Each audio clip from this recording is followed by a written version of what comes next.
Merci.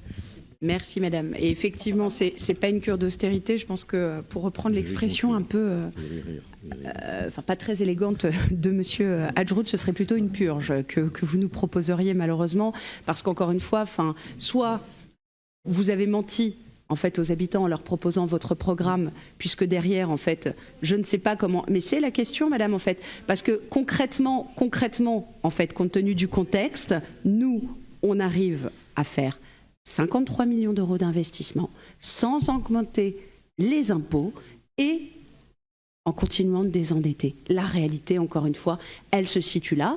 Donc oui, on a bien compris effectivement que vous seriez séparé d'un certain nombre d'agents, mais en sacrifiant quel service public? Après tout, vous n'y êtes pas très attaché. Ou alors que vous n'auriez pas réalisé votre programme, ou alors que vous auriez eh bien, tout simplement, augmenter les impôts. L'équation, en fait, elle n'est pas possible autrement. Pour réaliser un programme, et nous croyons dans la parole publique, et donc il est essentiel pour nous, effectivement, de faire ce que nous avons dit que nous ferions, eh bien, nous réalisons effectivement 90% de ce programme, et plutôt, là encore, que des effets de manche, eh bien, moi, ce que je vous propose, c'est tout simplement d'aller lire concrètement, vous pourrez continuer en fait cette petite balade dans l'espace que j'ai commencé, les services publics que nous avons augmentés, tout ça, eh bien évidemment en étant extrêmement attentif à la dépense publique.